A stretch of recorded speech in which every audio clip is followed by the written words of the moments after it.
तो अभी जो हम चैप्टर के जो क्वेश्चंस लगा रहे हैं, लाइव प्रोसेस का जो फर्स्ट टेस्ट है, तो उसके क्वेश्चन, तो वेरी फर्स्ट क्वेश्चन क्या है, इंजाइम्स। इंजाइम्स क्या है, तो इसके 4 पॉइंट दे रखे हैं। आर यूज्ड ओनली वंस, एक ही बार यूज़ किए जाते हैं। Require energy for action, speed up rate of reaction, are non specific in action. तो हम एक एक पॉइंट को देखेंगे कैसे है।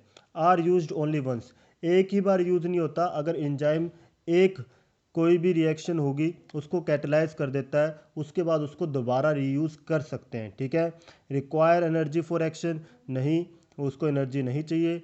रेट ऑफ रिएक्शन को स्पीड अप कर देता है, जल्दी करता है, ठीक है, क्योंकि एक्टिवेशन एनर्जी को लोअर करके वो क्या करेगा, उसको रिएक्शन को स्पीड अप करेगा। नॉन स्पेसिफिक इन एक्शन, तो नॉन स्पेसिफिक नहीं होते, वो स्पेसिफिक होते हैं। स्पेसिफिक का मतलब क्या होगा, एक पर्टिकुलर रिएक्शन को ही कैटेलाइज करते हैं। तो इसका मतलब जो आंसर क्या होगा, speed up rate of reaction, rate of reaction तेज कर देंगे, जल्दी कर देंगे, राइट। नेक्स्ट क्वेश्चन जो है, if the endocrine gland of pancreas is not working properly what will happen. अगर एंडोक्राइन पार्ट जो है पैनक्रियाज के, क्योंकि आपको पता है पैनक्रियाज के 2 पार्ट होते हैं, एंडोक्राइन और एक्सोक्राइन। अब बोल रहे हैं कि एंडोक्राइन पार्ट अगर वर्क नहीं कर रहा तो क्या होगा, whole digestion will stop, glucose level in body will be disturb, only protein digestion will stop, hormones will accumulate in duodenum.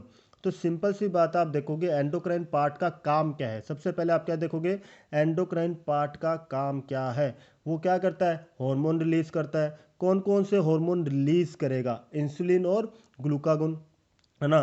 तो ये 2 हार्मोन करता है, और ये दोनों हार्मोन करते क्या है, ग्लूकोज लेवल को कंट्रोल करते हैं आपकी बॉडी के अंदर। तो यहाँ पे देखो सेकंड पॉइंट में क्या लग रहा है, glucose level in body will be disturb. अगर एंडोक्राइन पार्ट, सिंपल सी बात है, प्रॉपरली वर्क नहीं करेगा तो इंसुलिन ग्लूकागोन सिक्रेट नहीं होंगे, तो आपकी बॉडी का तो ग्लूकोज लेवल है वो डिस्टर्ब हो जाएगा। तो आंसर क्या होगा, सेकंड होगा, सिंपल, है ना।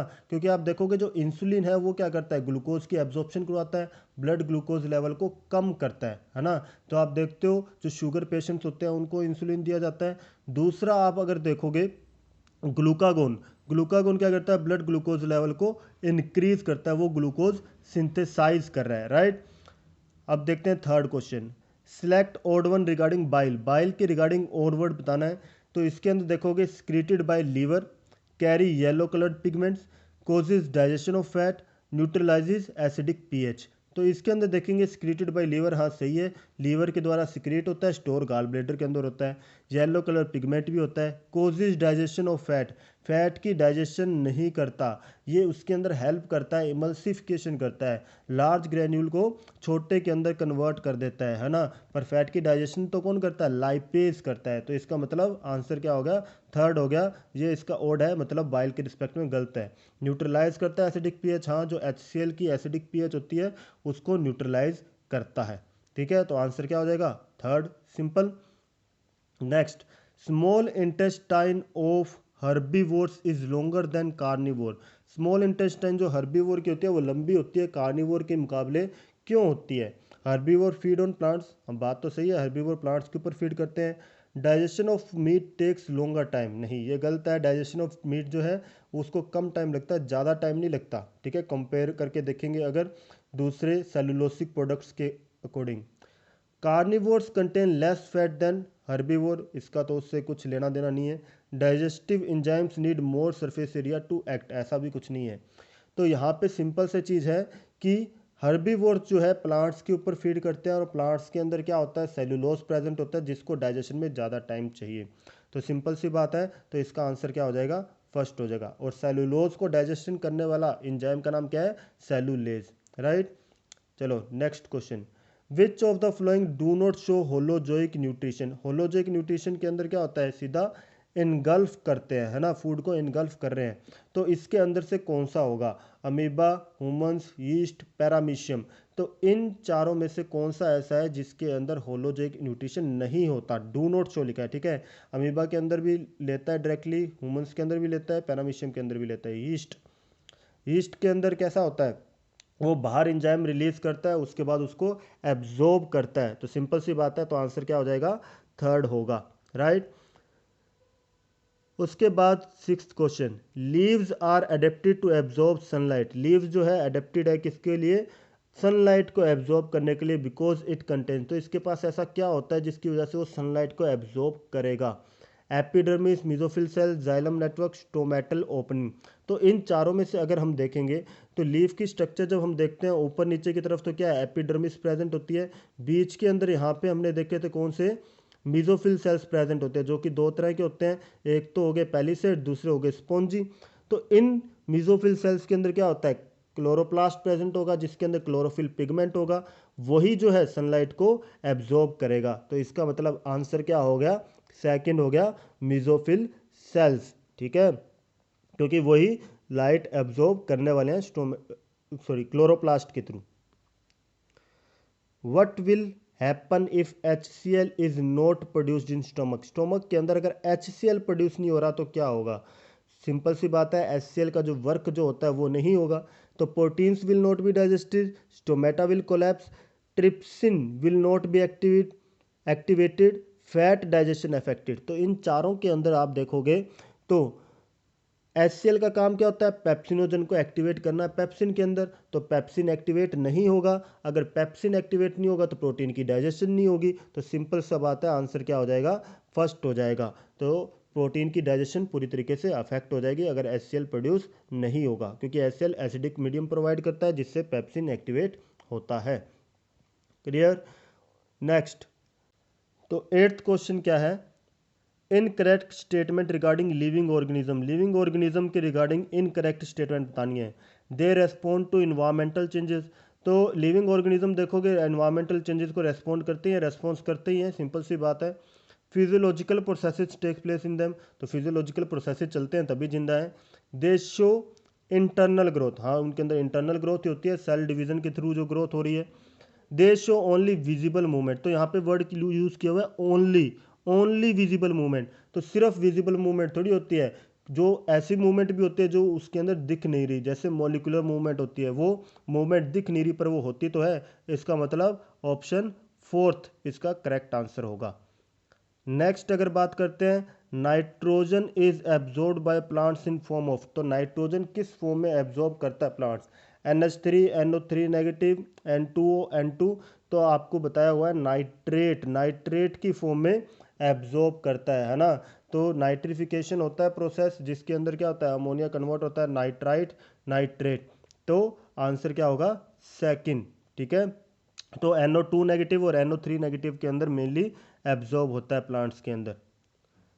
विच is correct statement regarding photosynthesis? Photosynthesis के रिगार्डिंग करेक्ट बतानी है। Carbon is assimilated into sugar, carbon जो है शुगर बना रहा है इकट्ठा होके। Hydrogen gas is released, oxygen is released from carbon dioxide, oxidation of carbon dioxide takes place. तो यहाँ पे आप देखोगे सबसे पहले तो लास्ट वाला ऑप्शन देखो, कार्बन डाइऑक्साइड का ऑक्सीडेशन थोड़ी होता है, उसका रिडक्शन होता है। ठीक है, किसके अंदर होगा, कार्बोहाइड्रेट के अंदर। ऑक्सीजन जो रिलीज बोल रहा है कार्बन डाइऑक्साइड से, गलत है। ऑक्सीजन जो रिलीज होती है वो किससे होती है, वाटर से, क्योंकि वाटर की स्प्लिटिंग होती है जिससे ऑक्सीजन रिलीज होती है। हाइड्रोजन गैस का रिलीज नहीं होता। फोटोसिंथेसिस की रिएक्शन आप पढ़ते हो कहीं पे भी आपने नहीं देखा कि हाइड्रोजन गैस का रिलीज हो रहा है। वाटर का भी जो स्प्लिटिंग होता है वहाँ पे भी जो हाइड्रोजन निकलता है वो हाइड्रोनियम, हाइड्रोजन के जो आयंस हैं वो फॉर्म करेगा। वो हाइड्रोजन के आयंस जो है कंसंट्रेशन ग्रेडियंट बनाने में यूज होते हैं, तो वो भी रिलीज नहीं होते, हाइड्रोजन गैस की फॉर्म में कुछ रिलीज नहीं हो रहा। Carbon is assimilated into sugar, तो कार्बन जो है वो एसिमिलेट होगा शुगर के अंदर, क्योंकि कार्बन जो कहाँ है, कार्बन डाइऑक्साइड के अंदर प्रेजेंट है। तो कार्बन डाइऑक्साइड के अंदर जो कार्बन है वो इकट्ठी होकर क्या बनाएगी, शुगर की फॉर्मेशन करती है, मतलब कार्बोहाइड्रेट फॉर्म करती है। नेक्स्ट जो क्वेश्चन है, an enzyme present in saliva which kills bacteria is. Enzyme जो सलाइवा के अंदर प्रेजेंट होता है जो बैक्टीरिया को किल करता है वो कौन सा होता है, टाइलिन, लेसोजाइम, HCl, पेप्सिन। तो HCl और पेप्सिन को तो छोड़ ही दो, वो तो सलाइवा के अंदर होते ही नहीं। बात आई टाइलिन और लाइसोजाइम की, तो टाइलिन तो क्या करता है, स्लाइवरी अमाइलेज जो है स्टार्च की डाइजेशन करता है, और लाइसोजाइम जो है वो हार्मफुल बैक्टीरिया को किल करता है, उसकी सेल वॉल को तोड़ देगा, ब्रेक डाउन कर देगा, तो सेल वॉल रप्चर करेगा, तो जिसकी वजह से बैक्टीरिया किल होगा। तो इसका मतलब आंसर क्या हो गया, second, lysozyme. Plants are green coloured because, plant जो होते हैं वो ग्रीन कलर के होते हैं, क्यों, leaves are flat, chlorophyll absorb maximum green colour wavelength, chloroplast are equally distributed in whole plant, chlorophyll do not absorb green colour. तो इसके अंदर देखोगे प्लांट्स जो ग्रीन कलर के क्यों दिखते हैं, क्योंकि सिंपल सी बात है, जो लीफ जो होगा उस लीफ ने क्या किया, सारी वेवलेंथ जो है विजिबल स्पेक्ट्रम की एब्जॉर्ब की, सिर्फ ग्रीन लाइट एब्जॉर्ब नहीं की, ग्रीन लाइट को रिफ्लेक्ट बैक कर दिया। तो ग्रीन लाइट जो रिफ्लेक्ट बैक होगी वो आपके आइज तक पहुंचेगी, इस वजह से आपको ग्रीन कलर दिख रहा है। बाकी सारी कलर उसने एब्जॉर्ब कर लिए। तो यहाँ पे देखो लिखा हुआ है chloroplast do not absorb green colour. तो ग्रीन कलर वो बिल्कुल भी एब्जॉर्ब नहीं कर रहा, वो तभी तो वो रिफ्लेक्ट होके आपके आइज में पहुंचा और आपको ग्रीन कलर दिखा। तो आंसर क्या होगा, 4 होगा। ठीक है। Next, energy conversion during photosynthesis. तो बहुत सिंपल है, फोटोसिंथेसिस के दौरान एनर्जी कन्वर्जन कौन सा चल रहा है, लाइट से केमिकल एनर्जी बनती है, या केमिकल से लाइट, मैकेनिकल से केमिकल, या काइनेटिक से पोटेंशियल। तो सिंपल सी बात है, लाइट एनर्जी जो है केमिकल एनर्जी के अंदर कन्वर्ट हो रही है। ये तो बहुत ही सिंपल सा था, क्योंकि सनलाइट है, सनलाइट की फॉर्म में लाइट एनर्जी आई, उसको फिर केमिकल की फॉर्म में कन्वर्ट कर दिया। The correct statement regarding fats is, fat के रिगार्डिंग करेक्ट स्टेटमेंट बतानी है। It contain fatty acid chains, it is easily absorb by blood, it is digested in stomach easily, it is water soluble. तो आप देखोगे जो fat जो होते हैं उसके अंदर फैटी एसिड चेन होती है, हाँ होती है। ठीक है। It is easily absorb by blood, नहीं होता ब्लड के अंदर, क्योंकि वाटर के अंदर इनसोल्यूबल होता है। तो फोर्थ पॉइंट भी अपने आप ही गलत हो गया, वाटर में इनसोल्यूबल होता है, इस वजह से ब्लड में डायरेक्टली एब्जॉर्ब नहीं होता। हमने पढ़ा था लैक्टियल जो प्रेजेंट होते हैं उसके थ्रू एब्जॉर्ब होता है। It is digested in stomach easily, नहीं, फैट की डाइजेशन जो है स्टमक में नहीं, स्मॉल इंटेस्टाइन के अंदर लाइपेज के द्वारा की जाती है। ठीक है। और वो भी पहले बाइल एक्ट करेगा, उसके बाद ही वो लाइपेज वर्क करेगा। तो इसका मतलब आंसर कौन सा होगा, first, contain fatty acid chain. क्योंकि आपको देखोगे फैट का जब डाइजेशन होता है लास्ट में प्रोडक्ट क्या बनते हैं, फैटी एसिड प्लस ग्लिसरॉल। तो इसका मतलब क्या है, उसके अंदर फैटी एसिड चेन होगी, तभी तो वो बन रहा है लास्ट में। Which of the following is parasitic plant. तो इनमें से पैरासिटिक प्लांट बताना है कौन सा है, टीनिया, इकोर्निया, ऑर्चिड, कसकटा। तो सिंपल सी बात है, कसकटा, अमरबेल, वो क्या होता है, पैरासिटिक प्लांट है। उसके बाद अगर आप देखोगे which of the following is not the part of pancreas, pancreas का पार्ट नहीं है। तो पेनक्रियास का तो आप देखोगे एक्सोक्राइन पार्ट है, जहाँ से इंजाइम्स रिलीज होते हैं। तो कौन कौन से होते हैं, अमाइलेज, ट्रिप्सिन, लाइपेज, ये होता है। एंटेरोकाइनेज इंजाइम जो है वो पेनक्रियास से रिलीज नहीं होता, वो कहाँ से होता है, इंटेस्टाइन की जो लाइनिंग है वहाँ से होता है। तो एंटेरोकाइनेज तो स्मॉल इंटेस्टाइन का पार्ट है, ना कि पेनक्रियास का। तो सिंपल सी बात है, आंसर क्या हो जाएगा, फर्स्ट हो जाएगा। 17th क्वेश्चन क्या है, plants assimilate nitrogen in form of. Plant जो नाइट्रोजन एसिमिलेट करते हैं, मतलब नाइट्रोजन को उसके अंदर जो प्रेजेंट है किस किस फॉर्म में प्रेजेंट है, न्यूक्लियोटाइड, अमीनो एसिड, डीएनए। तो न्यूक्लियोटाइड के अंदर भी प्रेजेंट होता है नाइट्रोजन, क्योंकि वहाँ पे नाइट्रोजन के बेस प्रेजेंट हैं। अमीनो एसिड्स के अंदर भी नाइट्रोजन होता है। डीएनए के अंदर, ये न्यूक्लियोटाइड से तो डीएनए बना है, तो इसके अंदर तो होता ही है, तो ऑटोमेटिकली ऑल ऑफ दिस आ गया। 18th क्वेश्चन अगर देखते हैं, and product of digestion of carbohydrate. Carbohydrate के डाइजेशन का एंड प्रोडक्ट बताना है, बहुत ही सिंपल क्वेश्चन है। फैटी एसिड, ग्लूकोज, ग्लाइकोजन, या फिर ग्लिसरॉल। तो सिंपल सी बात है, तो कार्बोहाइड्रेट जब डाइजेस्ट होता है तो उसका जो लास्ट प्रोडक्ट क्या बनता है, ग्लूकोज बनता है ना। उसके बाद बोल रहा है you have taken butter with parathas in morning. ठीक है, बटर आपने लिया, where the digestion of this butter starts in your body. देखो बटर का पूछ रहा है, बटर के अंदर पूरा का पूरा फैट प्रेजेंट होता है, और फैट की जो डाइजेशन है वो कहाँ शुरू होती है, स्मॉल इंटेस्टाइन के ड्यूोडेनम पार्ट के अंदर शुरू होती है, जब लाइपेज वहाँ सिक्रीट होता है। बाइल उसको छोटे छोटे स्मॉल ग्रेन्यूल्स के अंदर कन्वर्ट कर देगा, है ना, लार्ज ग्लोब्यूल्स को स्मॉल ग्लोब्यूल्स के अंदर कन्वर्ट कर दिया, वहाँ पे स्मॉल इंटेस्टाइन के अंदर फिर लाइपेज इसके ऊपर वर्क करेगा और उसका डाइजेशन करता है। ठीक है, परांठा का अगर पूछा जाता है, परांठा के अंदर स्टार्च प्रेजेंट है, उसकी डाइजेशन जो है माउथ के अंदर शुरू हो रही है, सिंपल। उसके बाद 20th क्वेश्चन देखते हैं, stomata contain guard cells. Stomata के अंदर गार्ड सेल होते हैं, सही बात है। Having inner thin and outer thick, thick cuticle covering, thick inner walls and thin outer walls, both walls of same size. तो आप अगर डायग्राम देखते हैं हम इस तरीके से, उस डायग्राम के अंदर, तो ये जो अंदर वाली जो वॉल होती है ये कैसी होती है, थिक होती है, और बाहर वाली थिन होती है। उसकी वजह से ही तो ये जो होता है स्वेल करता है, और बीच वाला जो अपर्चर होता है वो ओपन होता है ना। तो इसका मतलब क्या हो गया, इनर जो है वो थिक है, आउटर थिन है, तो आंसर क्या हो गया 3 हो गया। तो सिंपली इस तरीके से आपने सारे क्वेश्चन लगा लिए। ठीक है, तो आगे भी आप जब क्वेश्चन लगाओगे ध्यान रखना, जब भी क्वेश्चंस लगा रहे हो कि स्टेटमेंट्स में क्या एग्जैक्टली बोल रहा है उसको ध्यान से पढ़ो।